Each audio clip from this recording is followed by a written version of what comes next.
virtuales y en honor al título lo va a hacer de manera virtual. Así que muchas gracias, Sonia. Bienvenida, bienvenue. Gracias. Buenas tardes. Buenas tardes.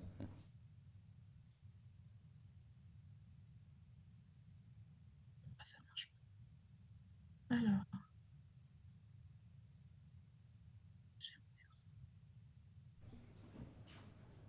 Sonia, ¿nos oyes?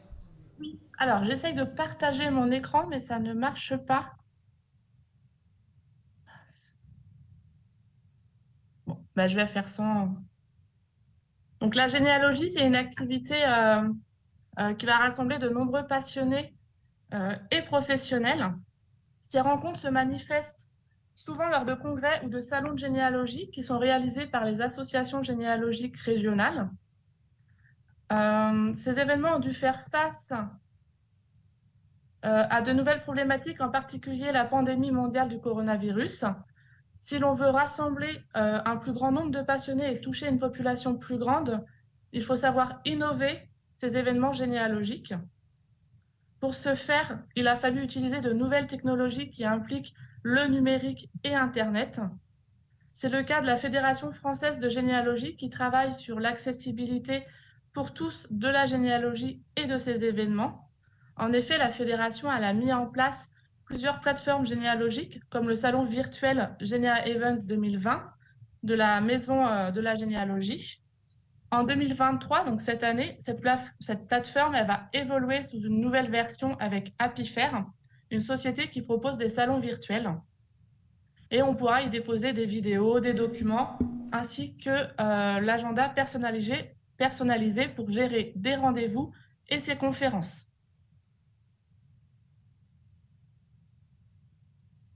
Aujourd'hui, on peut constater qu'il y a vraiment une omniprésence des nouvelles technologies. On ne passe pas, ou presque pas, une journée sans utiliser son téléphone portable ou un ordinateur qui possède une connexion Internet. A contrario, il est vrai que lorsque l'on pense au terme de généalogie, on ne va pas forcément penser aussitôt aux nouvelles technologies. En effet, la généalogie est plutôt synonyme de recherche dans les sources anciennes, donc l'utilisation des documents anciens. On pense aux déplacements dans les institutions publiques comme les mairies ou bien les archives départementales si l'on prend l'exemple de la France. L'usage de l'informatique est arrivé relativement tôt dans la généalogie française, avec tout d'abord les associations généalogiques qui vont réaliser des relevés des actes de leur région et qui vont ensuite les mettre en ligne. Ensuite, on va utiliser Internet pour aller plus vite dans les recherches, pour connaître les lieux géographiques et mettre en commun ses connaissances ou ses trouvailles. Aujourd'hui, les nouvelles technologies nous sont très utiles pour consulter les documents anciens en ligne grâce à la numérisation, pour communiquer avec les institutions françaises ou même étrangères. Il est plus facile aujourd'hui de communiquer par exemple avec l'Espagne si l'on a besoin d'un document ou pour avoir des informations historiques. Au lieu d'envoyer une lettre postale, il est plus simple d'envoyer un mail. De même, ces nouvelles technologies informatiques permettent à la généalogie de communiquer avec son public d'amateurs et de professionnels, mais aussi de se faire connaître et de démocratiser cette pratique qui est la recherche sur ses ancêtres et sur l'histoire de sa famille. Grâce à cela, la généalogie a un avenir très prometteur. En France, on a la chance d'avoir de multiples technologies qui ont été mises à profit pour faire évoluer la généalogie et permettre aux généalogistes d'avancer plus rapidement et plus efficacement dans leurs recherches. Cela est permis par la mise en ligne des sources diverses, mais aussi très nombreuses. Internet est souvent utilisé par les généalogistes pour accéder à l'état civil. Alors, l'état civil, c'est vraiment tous les documents, donc acte de naissance, mariage, décès, qui concernent un individu. Chacun de ces actes est consultable, sauf sur les 100 dernières années. Souvent, c'est classé. On ne peut pas les consulter pour des questions de vie privée. Il faut noter néanmoins que les actes de décès sont librement consultables. Du coup, ces documents, ils sont disponibles souvent en ligne, sauf les 100 dernières années, comme je disais précédemment, par département. Les archives départementales françaises ont vraiment fourni un vrai effort de numérisation de leurs documents afin de permettre une accessibilité à tous, également aussi par les bases de données. En effet, si on cherche des actes pour notre généalogie qui ne se situent pas dans notre département, au lieu de faire un voyage dans toute la France, on peut le consulter de chez soi à n'importe quelle heure sur son ordinateur ou son téléphone. Les archives départementales ne sont pas les seules à utiliser les nouvelles technologies pour la généalogie, mais les associations de généalogie et les cercles généalogiques aussi. Mis à part les bases de données de leur travail de relevé des actes qui sont mis en ligne, ces associations utilisent régulièrement Internet pour donner des conférences ou des cours de généalogie ou même de paléographie. Il est très fréquent que les adhérents de ces associations ne soient pas uniquement en France ou dans un département, mais même à l'étranger. D'où la nécessité de faire des cours en ligne ou à distance pour permettre à chacun de suivre à son rythme et de pouvoir le faire même s'ils ne sont pas présents physiquement. L'usage des nouvelles technologies par les associations généalogiques n'est pas unique, puisque d'autres acteurs organisent aussi des événements par des moyens virtuels. On a la Fédération française de généalogie qui utilise très régulièrement Internet ou même les réseaux sociaux afin de communiquer la généalogie et ses événements. Cela va de soi puisque son objectif est de promouvoir la généalogie et l'histoire des familles à tous et pour tous. Par exemple, la fédération possède un compte Twitter ainsi qu'un compte Facebook pour partager toutes les nouvelles méthodes de recherche ou sur la numérisation d'archives. On peut ensuite, grâce à ces réseaux sociaux, suivre toute l'actualité généalogique ou des archives qu'ils peuvent partager. Mais ce qui a fait que la fédération a innové en matière d'utilisation des nouvelles technologies, c'est son salon virtuel qu'elle a lancé en 2020 durant la crise sanitaire sous le nom de GenaEvent 2020. Ce premier salon virtuel lancé par la Fédération française de généalogie est très innovant puisqu'il ne se déroule plus en présentiel. Cela n'était pas possible à ce moment-là, mais totalement en virtuel. Ce salon est parti de l'idée de rendre l'événement de la semaine de la généalogie, se déroulant du 26 septembre au 3 octobre 2020, continu sur le long terme. C'est vraiment une décision qui a été rapide. En moins d'un an, ils ont décidé de continuer de réaliser cette semaine de la généalogie en la rendant complètement virtuelle. Cela permet donc de proposer des stands et des contacts avec les associations et les professionnels de la généalogie tout au long de l'année, surtout si le public n'a pas pu se déplacer à cet événement. Par ce salon virtuel, la fédération a pour but de promouvoir la généalogie à tout le territoire français, mais aussi de soutenir et de mettre en avant les associations fédérées et les sociétés fédérées à celles-ci. Cela permet de rassembler de nombreuses personnes de tout horizon, qu'elles soient amateurs, professionnels, associatives, commerçants, etc. Tout cela dans un même lieu virtuel et sur le long terme. Il est important de préciser que ce salon virtuel organisé par la Fédération française de généalogie est tout à fait gratuit pour tous et pour tout le monde dans le monde. Il suffit juste d'une connexion Internet. Donc ce premier salon virtuel de 2020 a continué l'année suivante, en 2021, sous le nom de GenaEvent 2021, que l'on peut aussi retrouver sous le nom de la Maison de la généalogie, puisque c'est le centre, le foyer des acteurs de la généalogie. Toutes les conférences et vidéos qui ont pu être réalisées durant cette première année sont restées sur la plateforme. Je vous le présenterai ensuite. Ce salon virtuel est également maintenu pour l'année 2022, mais on ne retrouvera pas les vidéos l'événement qui se déroule en 2022. Cet événement de 2022, aussi appelé les Assises de la généalogie, c'est quant à lui tenu en présentiel au vu de l'amélioration du contexte sanitaire. Il s'est tenu aux archives départementales des Yvelines près de Paris, tout en présentiel sur un thème de l'ossérisation et de la paléographie, donc qui reste encore dans les nouvelles technologies puisque l'ossérisation, c'est la reconnaissance optique des caractères. Ensuite, avoir l'idée de créer ce salon virtuel pour un événement généalogique, c'est une idée assez innovante, mais il faut aussi trouver l'acteur capable de mettre en œuvre ce projet, puisque les nouvelles technologies demandent des savoir-faire assez précis. Pour ce salon virtuel de la généalogie en France, ils ont fait appel à Apifère, une société française basée dans le département du Maine-et-Loire près d'Angers, située dans l'ouest de la France. Cette entreprise créée en 2010 propose des services de création de salons virtuels pour tout type d'événements, comme le salon virtuel de la généalogie. Leur principe était de proposer un outil qui s'appuie sur un salon physique, donc avec les stands, des conférences, des documents que l'on peut récupérer, et aussi intégrer un outil de communication afin que chacun puisse interagir avec les exposants et les visiteurs. On est vraiment comme sur le même modèle du salon en présentiel, mais tout sur un ordinateur ou un téléphone. L'interactivité qui est proposée par Apifare est exceptionnelle par l'intégration d'avatars qui sont très réalistes présents sur ce stand virtuel, comme vous pouvez le voir sur l'image. La plateforme virtuelle d'Apifare met en avant la sécurité de ses utilisateurs également. L'entreprise met tout en œuvre pour une sécurité des données et d'hébergement. Il respecte également la conformité au RGPD, le règlement général sur la protection des données. C'est une valeur essentielle pour les généalogistes. Les conditions d'utilisation du salon virtuel sont très transparentes. La version présentée à ce jour est celle du salon virtuel qui se déroulait depuis 2020, donc 2020, 2021 et 2022, et elle est amenée à être évoluée pour cette année 2023. Malheureusement, elle n'est pas encore sortie. Elle sortira probablement au prochain trimestre de cette année.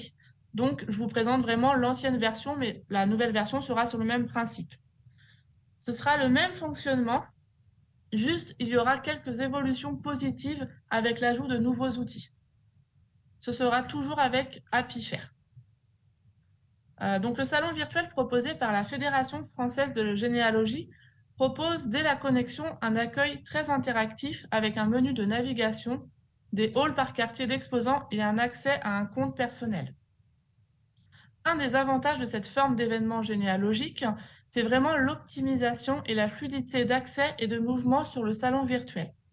Ce n'est pas toujours le cas lorsque l'événement est en présentiel, lorsqu'il y a beaucoup de monde, quand il y a foule.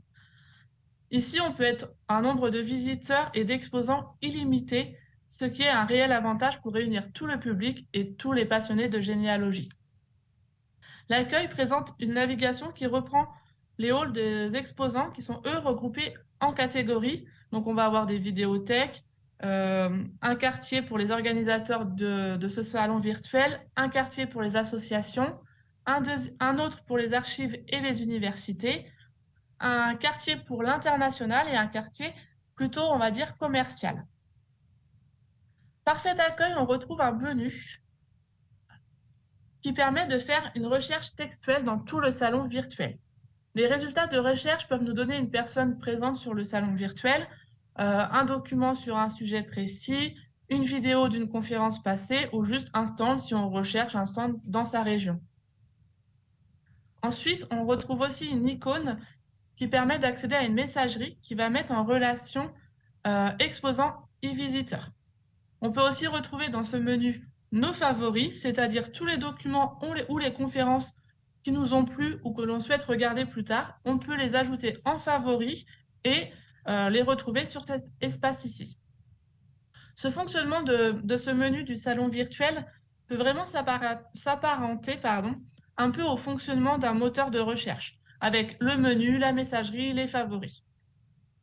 Chaque hall est vraiment disponible au centre de l'accueil, comme vous le voyez ici, par une image et son nom, ce qui rend simple la navigation pour accéder à chacun d'entre eux.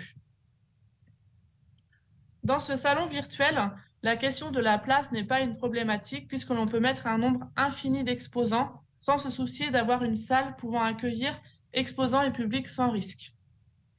Ce salon virtuel permet de rendre la généalogie accessible à tous puisqu'il n'y a pas forcément de sujet prédéfini et tout le monde, association ou professionnel, peut exposer son stand.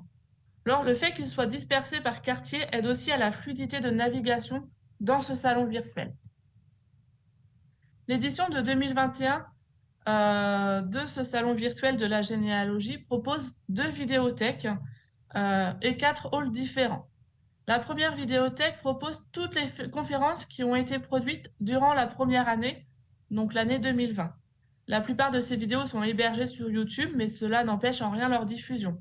Donc à l'écran, vous voyez quelques exemples de vidéos que l'on peut parcourir comme on le souhaite et revoir les conférences qu'on n'a peut-être pas pu voir quand elles sont passées, parce qu'on n'était pas disponible, on peut les revoir à toute heure. Même principe pour la vidéothèque de l'année 2021, où on retrouve les vidéos qui sont aussi hébergées sur YouTube que l'on peut regarder indéfiniment toute l'année à toute heure. Ensuite, on retrouve un premier hall qui va présenter les organisateurs de ce salon virtuel. Donc, on retrouve la Fédération française de généalogie, par exemple, et à droite, on retrouve les partenariats avec les Archives nationales, Family Search, ou bien Mémoire des hommes, un site où on retrouve des archives plutôt militaires. Ensuite, on a un second hall qui est présent pour les associations qui vont être séparées en deux pôles distincts. On va retrouver les associations de généalogie et des associations mémorielles. Dans ce premier pôle, donc les associations de généalogie, on va retrouver principalement les cercles généalogiques régionaux, mais pas uniquement. Tandis que le second, on retrouve des associations plutôt pour le souvenir. Ensuite, on a un troisième quartier que je vous disais tout à l'heure qui représentait l'allée des archives, c'est-à-dire toutes les institutions archivistiques françaises qui permettent d'avoir des pistes dans la réglementation et la recherche de documents. Le quatrième hall est le quartier de l'international. On va retrouver des entreprises de généalogie comme Family Search ou MyHeritage, pour en citer que deux. Enfin, un dernier quartier était disponible sur ce salon virtuel qui va être plutôt commercial. On va y retrouver des généalogistes professionnels, des entreprises de création d'arbres généalogiques, du tourisme généalogique, des logiciels et même des exposants de presse. Cette multitude d'exposants permise par le salon virtuel est vraiment un plus pour le généalogiste, qu'il soit amateur ou professionnel. Cela lui permet vraiment d'avoir une connaissance des associations et des organisations qui peuvent l'aider dans le domaine de la généalogie. Cela lui permet aussi de pouvoir échanger facilement avec eux afin d'obtenir des informations ou de l'aide. Par ce salon virtuel, on a aussi tout un panorama de tout ce que l'on peut avoir comme association de généalogie en France ou même à l'étranger, ce qui permet vraiment d'approfondir ses connaissances et de pouvoir avoir vraiment ce que l'on cherche.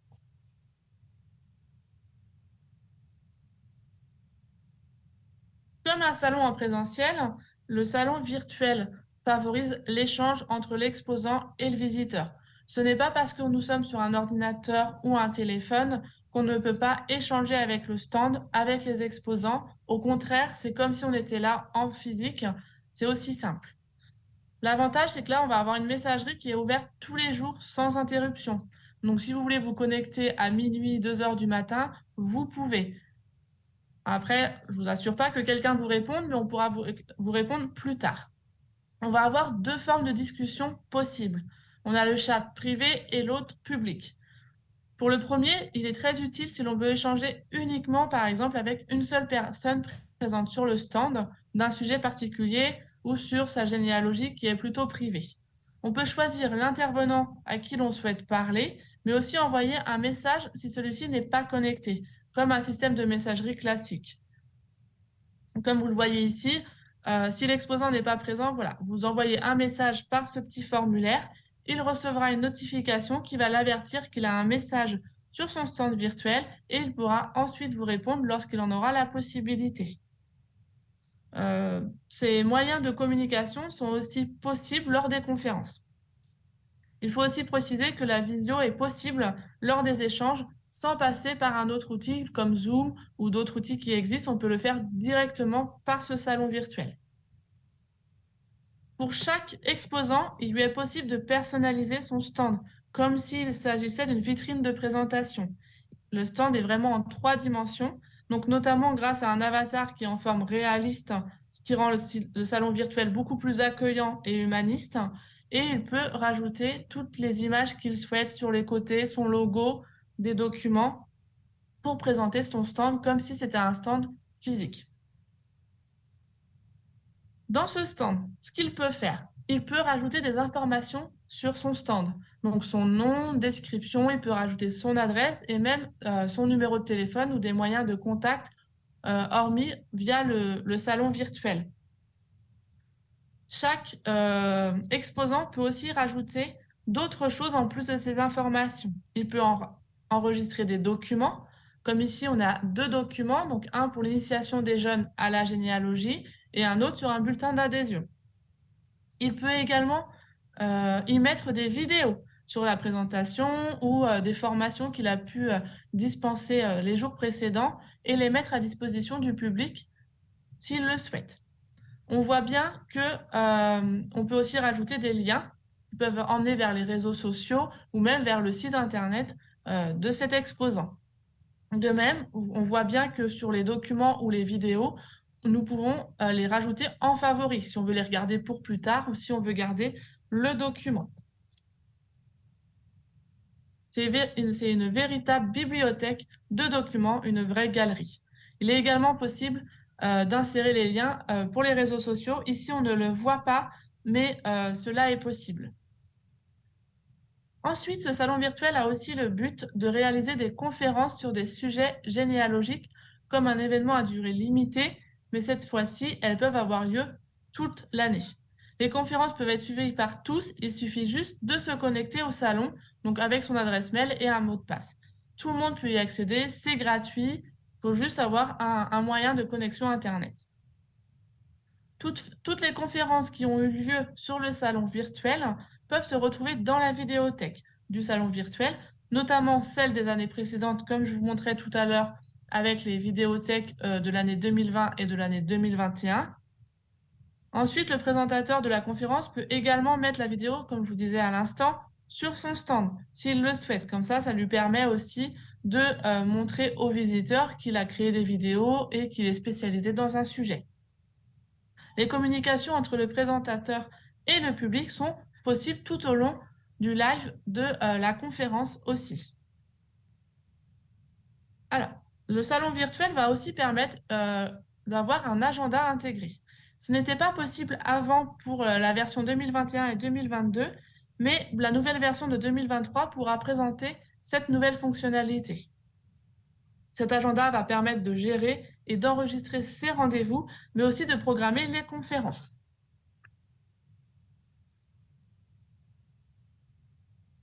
Ce salon virtuel est vraiment la scène de l'accessibilité à tous et pour tous, à la généalogie à condition d'avoir une connexion Internet.